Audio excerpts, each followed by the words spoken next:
तो इलिया टुपोरिया के featherweight division को टाटा बाय बाय करने के बाद वेकेटेड टाइटल के लिए फाइट करने जा रहे हैं अलेक्जेंडर वोल्कानोव्स्की और डिएगो लोपेज यूएफसी 314 में। और आज की इस वीडियो में हम ये जानेंगे कि इन दोनों में से ये फाइट कौन जीत सकता है और कैसे जीत सकता है। तो करेंटली इस फाइट को लेकर ये दो नैरेटिव्स चल रहे हैं। पहला कि skill for skill Alexander Volkanovski Diego Lopez से काफी ज्यादा ऊपर है। उसने अपने करियर में डिएगो लोपेज से काफी अच्छे फाइटर्स के साथ कम्पीट करा है और उन्हें हराया भी है। और जो दूसरा नैरेटिव इस फाइट को लेकर चल रहा है वो ये है कि वोल्क अपनी लास्ट दो फाइट्स में बैक टू बैक नॉकआउट हुआ है और अब उसकी चिन की डैमेज देने की एबिलिटी खत्म हो चुकी है। और ऊपर से डिएगो लोपेज के हाथों में काफी डेविस्टेटिंग नॉकआउट पावर है और वो इस फाइट में अलेक्जेंडर वोल्कानोव्स्की को नॉकआउट करने जा रहा है। और मुझे नहीं लगता कि ये दोनों नैरेटिव्स इतने ज्यादा एक्यूरेट हैं, क्योंकि हमने काफी सारे फाइटर्स की चिन्स को रिकवर होते हुए देखा है। जैसे जस्टिन गेची को ब्रूटली नॉकआउट करा था मैक्स हॉलोवे ने यूएफसी 300 में, और नॉकआउट होने के बाद जस्टिन गेची ने काफी लंबा ब्रेक लिया 11 महीने का। और इस लंबे रिकवरी पीरियड के बाद जस्टिन गेची राफेल फिजीफ के काफी सारे हैवी शॉट्स ले पा रहा था। और वोल्कानोव्स्की की लास्ट फाइट को एक साल से भी ज्यादा हो गया है, तो आई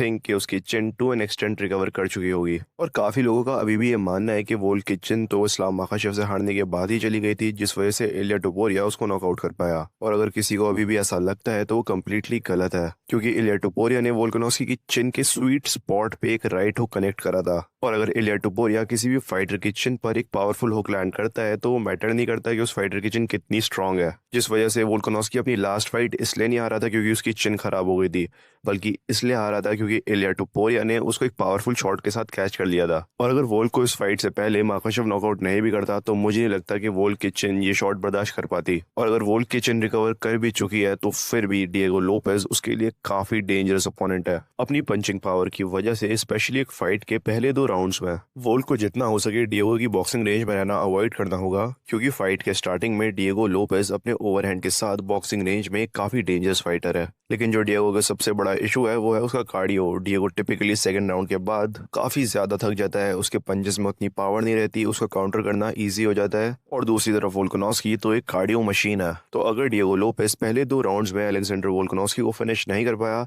तो वोल्क ये फाइट जीतने जा रहा है। और अगर वोल्क को इस फाइट के पहले दो राउंड सर्वाइव करना है तो पहली चीज ऑब्वियसली उसको लोपेज के साथ उसकी बॉक्सिंग रेंज में रहकर फाइट करना अवॉइड करना होगा, और फाइट के स्टार्टिंग में अपने और लोपेज के बीच में डिस्टेंस मेंटेन करके रखना होगा। और जैसे ही इन दोनों के बीच का डिस्टेंस कम होगा वोल्क एक क्लिंच के लिए जाएगा और डिएगो को केज के अगेंस्ट प्रेशर करके उसको यहाँ थकाने को ट्राई करेगा। और अगर यहाँ से वोल्कानोव्स्की को एक बॉडी लॉक मिल जाता है तो ये लोपेज के लिए काफी बड़ा इशू होगा, क्योंकि यहाँ पर इस्लाम माखाशेव जैसा ग्रैपलर भी वोल्कानोव्स्की के अगेंस्ट स्ट्रगल कर रहा था। और अगर वोल्कानोव्स्की ने यहाँ से एक टेक डाउन सिक्योर कर लिया और लोपेज ने गार्ड पुल कर लिया तो यहाँ पर लोपेज की सबमिशंस कंप्लीटली न्यूट्रलाइज हो जाएंगी, क्योंकि जब तुम्हारी बैक ऑफ नेक और शोल्डर्स केज के अगेंस्ट प्रेस हो रहे होते हैं तो वहां से एक ट्रायंगल या आर्म बार लगाना काफी मुश्किल हो जाता है। लेकिन अगर वोल्क ने डिएगो को केज के सेंटर में एक टेक डाउन दिया और उसने वहां से गार्ड पुल कर लिया तो यहाँ से लोपेज जैसे सबमिशन आर्टिस्ट के लिए सबमिशन लगाना रिलेटिवली काफी ईजी होगा। तो इसलिए जैसे ही वोल्कानोव्स्की को केज के सेंटर में एक टेक डाउन मिलेगा तो वो लोपेज को लेकर वॉक करने लगेगा केज की तरफ, और यहाँ से लोपेज की बॉडी के ऊपर इतना प्रेशर पड़ेगा कि उसकी बॉडी थकने लगेगी, उसका कार्डियो खत्म होने लगेगा और ना वो कोई सबमिशन लगा पाएगा।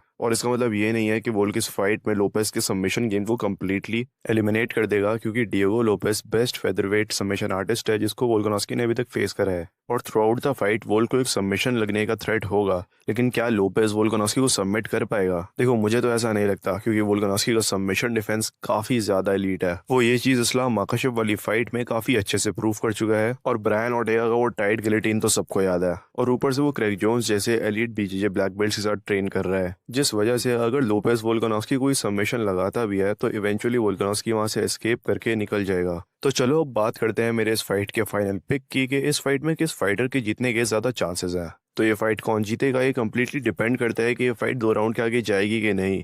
और ये एमएमए और स्पोर्ट में कभी भी कुछ भी हो सकता है, लेकिन मैं पिक कर रहा हूँ अलेक्जेंडर वोल्कानोव्स्की को to win by a TKO in the fourth round. और प्रोबेबली ये टीकेओ ग्राउंड एंड पाउंड के थ्रू देखने को मिलेगा। तो आपको क्या लगता है मुझे कमेंट सेक्शन में जरूर बताना। लाइक और सब्सक्राइब बटन पे पंच मारो या ग्राउंड एंड पाउंड मुझे नहीं पता, क्लिक हो जाना चाहिए। Thank you for watching.